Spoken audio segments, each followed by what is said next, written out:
संमेलनातील वक्ता बदलण्याचा निर्णय, पॅन्थर सेनेची मागणी व प्रशासनाची दखल. सौंदलगा येथे 5 एप्रिल रोजी शताब्दीनिमित्त होणाऱ्या विशाल हिंदू संमेलनासाठी प्रमुख वक्ते म्हणून मिलिंद एकबोटे येणार होते. मात्र मिलिंद एकबोटे हे भीमा कोरेगाव येथे झालेल्या दंगलीतील मुख्य आरोपी असल्याने तसेच त्यांची भाषणे जातीवादी, संविधानविरोधी व हिंदू मुस्लिम यांच्यात तेढ निर्माण करणारी असल्याने त्यांना या संमेलनामध्ये व्याख्याते म्हणून बोलावू नये, त्यांच्या व्याख्यानांवर बंदी घालून बेळगाव जिल्ह्यातही बंदी घालण्यात यावी, अशी मागणी ऑल इंडिया पॅन्थर सेनेचे जिल्हाध्यक्ष अमित शिंदे, शहराध्यक्ष संदीप माने व कार्यकर्ते यांनी तहसीलदारांना निवेदनाद्वारे केली होती. मिलिंद एकबोटे यांच्यावर जातीय दंगली भडकवणे, संविधानविरोधी भाष्य करणे, सामाजिक सलोखा बिघडवणारी भाषणे करत असल्यामुळे महाराष्ट्रात अनेक ठिकाणी गुन्हे दाखल करण्यात आले आहेत. जिल्ह्यामध्ये बंदी घालण्यात आली आहे. अशी पार्श्वभूमी असल्याने या व्याख्यात्याला बोलावून सामाजिक वातावरण गढूळ करू नये या मागणीची तातडीने दखल घेऊन राष्ट्रीय स्वयंसेवक संघाचे पदाधिकारी अभय मानवी यांनी मिलिंद एकबोटे यांच्याऐवजी सामाजिक कार्यकर्ते गजाभाऊ महाजन यांना पाचारण केले आहे.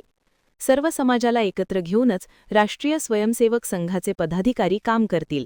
इथून पुढे काहीही अडचण आल्यास राष्ट्रीय स्वयंसेवक संघ पॅन्थर सेनेला साथ देईल, अशी ग्वाही अभय मानवी यांनी यावेळी दिली. हिंदू संयोजन समितीने तातडीने मागणी मान्य करून व्याख्याते बदलल्याने ऑल इंडिया पॅन्थरच्या वतीने अभय मानवी व समितीचे संविधानाच्या प्रास्ताविकाची प्रत देऊन आभार व्यक्त करण्यात आले.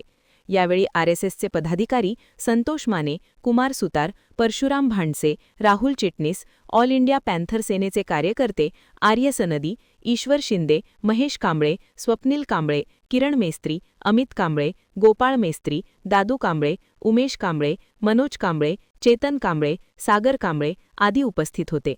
महान कार्य न्यूजसाठी गौतम जाधव, निपाणी. आज निपाणी तालुक्यामध्ये या ठिकाणी सौंदलगा गावामध्ये जो 5 तारखेला हिंदू संयोजन समिती यांच्या वतीने जो व्याख्यानाचा कार्यक्रम आयोजित केला होता, त्या व्याख्यानाच्या कार्यक्रमामध्ये मिलिंद एकबोटे यांना प्रमुख वक्ते म्हणून त्यांनी पाचारण केलं होतं. पण मिलिंद एकबोटे हे भीमा कोरेगाव दंगलीतील प्रमुख आरोपी आणि महाराष्ट्र सरकारनं त्यांच्यावर जातीय दंगली भडकवणे किंवा प्रक्षोभ वक्तव्य करणे याच्यावर अनेक गुन्हे दाखल केले आहेत. आणि ही अशी पार्श्वभूमी असल्यामुळं ऑल इंडिया पॅन्थर सेनेनं त्यांच्या व्याख्यानाला विरोध केला होता. त्यांचं व्याख्यान बंद करण्यासाठी आम्ही तहसीलदार, CPI साहेबांनी, SP साहेबांना जे निवेदन दिलं होतं आणि ह्या निवेदनाचा मान राखून ऑल इंडिया पॅन्थर सेनेच्या जी मागणी होती त्या मागणीला मान्यता देऊन हिंदू संयोजन समितीचे सर्व जे पदाधिकारी आहेत त्यांनी असा निर्णय घेतला की मिलिंद एकबोटेंचं व्याख्यान बंद करून त्यांच्या ठिकाणी दुसरे त्यांनी वक्ते त्या ठिकाणी पाचारण केलं आहे. त्याबद्दल मी त्यांचा आभार व्यक्त करतो. आणि संविधानाच्या नुसार आपण जे काय कार्यक्रम घेईल त्याला आमचा कोणताही तुमचा विरोध नसणार आहे. डॉक्टर बाबासाहेब आंबेडकरांनी आम्हाला संविधान देऊन या ठिकाणी सर्वांना जे हक्क दिलेले आहेत त्या हक्कात तुम्ही देखील सामील आहात आणि या हक्कानुसारच आपण हे सगळं करत असतो. समाजाच्या एकत्रीकरणासाठी, जातीयता निर्मूलन करण्यासाठी आपण सगळेजण एकत्र येऊन अशा प्रकारचे कार्यक्रम करूया, पण ते संविधानिक पद्धतीनं आणि आपल्या मानवजातीला एक चांगला संदेश देणारे अशा असावेत अशी आमची इच्छा. मी ऑल इंडिया पॅन्थर सेना बेळगाव जिल्हाध्यक्ष अमित शिंदे आणि ऑल इंडिया पॅन्थर सेना शहराध्यक्ष संदीप माने आणि सर्व सभासद यांच्या वतीनं हिंदू संयोजन समितीनं जो हा तातडीने निर्णय घेतला त्याबद्दल त्यांचं पुनश्च आभार मानतो. नमस्कार. दिनांक 5 एप्रिल रोजी सौंदलगा येथे विशाल हिंदू संमेलन ठरवण्यात आलं होतं. त्या कार्यक्रमास मिलिंद एकबोटे येणार होते,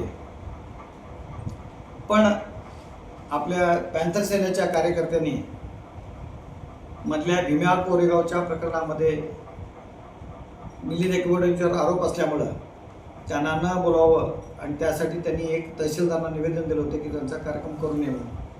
तर त्यांच्या विनंतीस मान देऊन राष्ट्रीय स्वयंसेवक संघातर्फे शताब्दी वर्षानिमित्त जो हिंदू संमेलन होणार आहे आणि संघ सभी समाज को लिए साथ में आगे हे बढ़ते जाना या भूमिकेवर काम करत असल्यामुळं येणाऱ्या 5 तारखेला एकबोटेंच्या ऐवजी आपले एक सामाजिक कार्यकर्ते गजाभाऊ महाजन यांना आम्ही आमंत्रित केलेलं आहे आणि त्या कार्यक्रमामध्ये आपण सर्वांनी सहभागी व्हावं अशी मी विनंती करतो.